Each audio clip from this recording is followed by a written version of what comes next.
पनीर पराठा बनवणार आहोत आपण. त्याकरता मी सोयाबीन गरम पाण्यातून स्वच्छ पिळून मिक्सरला थोडं आबडधोबड करून घेतलं ते अशा पद्धतीने बारीक. आणि पनीर घरचंच केलं आहे, त्याला मी ग्रेट केलं आहे. आणि कोथिंबीर घेतली, त्याकरता साहित्य लागणार आहे. कोथिंबीर, बटाटा मी शिजवून घेतला आहे. आणि हिरवी मिरची, लसूण आणि अद्रक हे मी आबडधोबड वाटून घेतलं आहे. त्याकरता लागणारं आणखीन साहित्य, मी एक मोठी वाटी, या वाटीने गव्हाचं पीठ घेतलं आहे, याच वाटीने ज्वारीचं पीठ घेतलं आहे, याच वाटीने मी बेसन पीठ घेतलं आहे. त्याकरता आमसूल पावडर घेतली आहे थोडीशी, थोडासा ओवा घेतला आहे, धने पावडर घेतली आहे, मीठ घेतलं आहे, काळी मिरी पूड घेतली आहे, जिरे पूड घेतली आहे, काळं मीठ घेतलं आहे, तीळ घेतली आहे, हळद घेतली आहे आणि चाट मसाला घेतला आहे. आता आपण प्रोसेस बघा. त्याकरता तेल पण लागणार आहे किंवा बटर. आपण सर्व कोरडे मसाले एकत्र करून घेणार आहोत पिठामध्ये.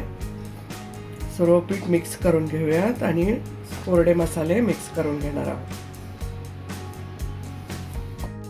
आपण मिरची, अद्रक आणि लसूण मिक्स केलेलं होतं, ते वाटलेलं ते मिक्स करणार आहोत. कोरडे मसाले पहिले मिक्स करून घ्या, म्हणजे छानपैकी सगळीकडे मिक्स होतील. त्यानंतर आपण पनीर पण मिक्स करून घेणार आहोत.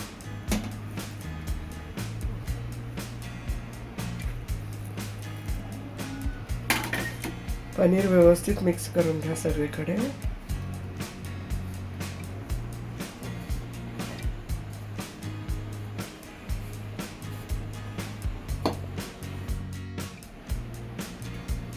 सोयाबीन आपण सगळीकडे मिक्स करून घेऊया व्यवस्थित पिठाला. पाणी न टाकता पहिल्यांदा सगळे मिक्स करून घ्यायचे आहे सर्व मसाले.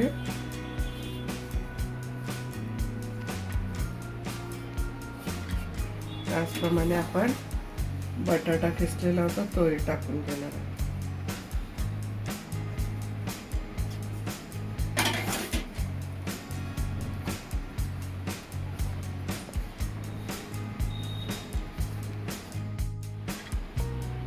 आता आपण कोथिंबीर पण टाकून घेऊयात. आपण व्यवस्थित मिक्स करून घ्यायचं आहे आणि मग थोडं थोडं पाणी टाकून याला घट्टसर मळून घ्यायचं आहे. जास्त पातळ नको, जास्त घट्ट नको. आपण असे गोळे करून घेतले. आता आपण एक गोळा घेऊन लाटणार आहोत. तर मी पीठ न लावता खाली तेल लावलंय, थोडंसं बेलण्याला तेल लावलंय आणि अशा पद्धतीने आपण हळूवारपणे लाटून घ्यायचं आहे.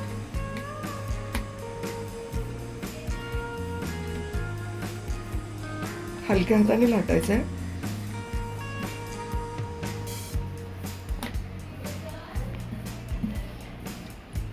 अशा पद्धतीने आपण लाटून घेतलंय. आता आपण ह्याला थोडंसं फुगू नये म्हणून आपण काप करत आहे मेसवरनं चाकून. त्यानंतर आहे ना मी खालीच तूप लावून घेत आहे. तूप लावून पसरवून घेत आहे मी खालीच आणि मग नंतर वरती टाकत आहे. वरच्या बाजूलाही थोडंसं लावून घेत आहे आणि खरपूस असं भाजून घ्यायचं आहे. अशा पद्धतीने आपण सर्व पराठे करणार आहोत. पण परतून घेणार आहोत. अशा पद्धतीने खरपूस भाजून घेणार आहोत.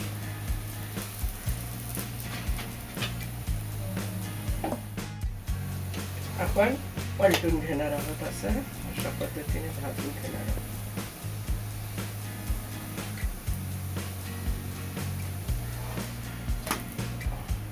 आता आपण पराठा झालाय आपला. हा सोयाबीन पनीर पराठा तयार झालाय. अशा पद्धतीने मी दुसरंही लाटून घेतलेलं आहे.